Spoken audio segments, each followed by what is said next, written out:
kita berdoa. Kami bersyukur Bapa untuk siang hari ini. Kami hendak merenungkan firman Tuhan. Tuhan tolong, baik hamba yang akan menyampaikan juga setiap jemaat Tuhan yang ambil bagian dalam perenungan firman Tuhan di siang hari ini. Dalam nama Tuhan Yesus Kristus kami berdoa. Amin. Di nama Tuhan, jemaat yang dikasihi oleh Tuhan, hari ini kita akan kembali merenungkan firman Tuhan. Kita akan baca dan merenungkan firman Tuhan dari 1 Timotius pasal 1 ayat yang ke-12.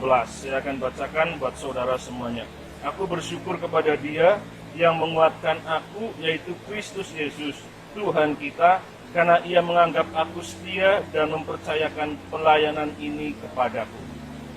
Saudara, mengucap syukur atau bersyukur tentunya bukan hal yang asing bagi kita anak-anak Tuhan. Kita selalu diingatkan bahwa kita harus bersyukur dan bersyukur.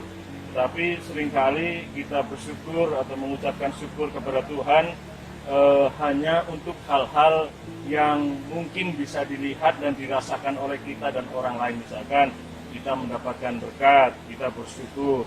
Anak kita mendapatkan prestasi yang bagus, kita bersyukur. Karir kita menjadi lebih baik, usaha kita berkembang, kita bersyukur. Tapi kita lupa mensyukuri hal-hal yang sebenarnya sangat penting yang sudah Tuhan anugerahkan kepada kita semuanya. Di sini ayat 12, Rasul Paulus berbicara melalui suratnya kepada Timotius dan memberikan kesaksian bahwa sebagai hamba Tuhan, Rasul Paulus bersyukur kepada Tuhan. Kenapa? Karena Tuhan sudah memberikan kekuatan kepada Rasul Paulus. Jadi mari kita bersyukur seperti Rasul Paulus, bersyukur untuk kekuatan yang Tuhan berikan kepada kita. Kekuatan di sini berbicara kekuatan untuk tetap beriman. Jadi Rasul Paulus bersyukur kepada Tuhan karena Tuhan memberikan kekuatan kepada Rasul Paulus untuk tetap beriman kepada Tuhan.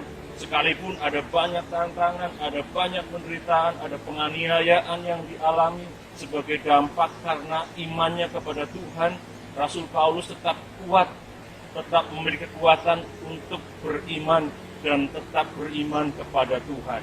Jadi kekuatan untuk tetap beriman kepada Tuhan. Yang kedua, berbicara Rasul Paulus meyakini bahwa Rasul Paulus menerima kekuatan dari Tuhan, kekuatan untuk tetap mampu melayani, memberitakan firman, menyampaikan kebenaran, bersaksi tentang Kristus.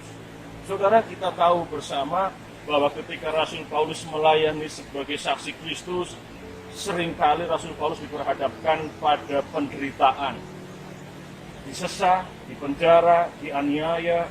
Itu dialami oleh Rasul Paulus. Kenapa? Karena pelayanannya, karena Rasul Paulus bersaksi tentang Kristus, menyampaikan kebenaran tentang firman Tuhan. Dan Rasul Paulus mensyukuri bahwa semuanya itu karena kekuatan dari Tuhan. Rasul Paulus menyadari dan dia bersyukur untuk kekuatan dari Tuhan. Kekuatan untuk tetap mampu melakukan tugas pelayanan, memberitakan firman, bersaksi, dan juga menyampaikan kebenaran, menggembalakan jemaat yang Tuhan percayakan. Yang ketiga, itu bersyukur untuk tetap bertahan ketika menghadapi penderitaan. Kita juga tahu bersama ketika dalam perjalanan Rasul Paulus pernah mengalami kapal karam, digigit ular, ya, masuk penjara, mengalami kelaparan, mengalami kekurangan. Semuanya pernah dialami oleh Rasul Paulus. Sebagai hamba Tuhan, penderitaan demi penderitaan Rasul Paulus pernah hadapi. Dan Rasul Paulus menyadari bisa menghadapi semuanya itu karena kekuatan dari Tuhan. Itu yang disampaikan Rasul Paulus, bahwa Rasul Paulus bersyukur kepada Tuhan karena kekuatan yang Tuhan berikan. Kekuatan untuk tetap beriman, kekuatan untuk tetap memberitakan firman, dan kekuatan tetap bertahan dalam penderitaan. Dan yang kedua, Rasul Paulus bersyukur kepada Tuhan karena kesempatan yang Tuhan berikan kepada Rasul Paulus untuk melayani, untuk menjadi pelayan Tuhan, mempercayakan pelayanan ini kepadaku, kata Rasul Paulus. Rasul Paulus bersyukur untuk pelayanan yang Tuhan percayakan kepada Rasul Paulus.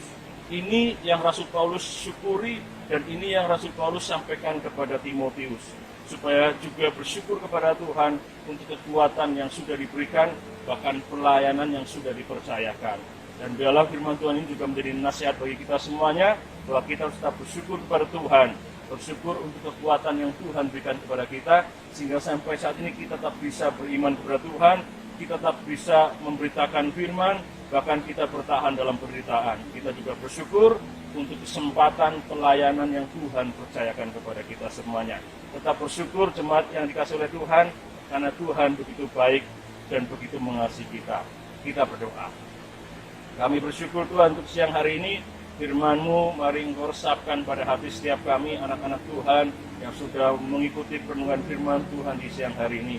Biarlah kami terus menjadi pribadi-pribadi yang menyadari betapa Engkau sudah memberikan kekuatan kepada kami dan mempercayakan tugas yang mulia itu pelayanan kepada kami. Dan biarlah kami mensyukuri untuk semua yang sudah Tuhan percayakan kepada kami. Kami bersyukur Tuhan, dalam nama Tuhan Yesus Kristus kami berdoa. Amin.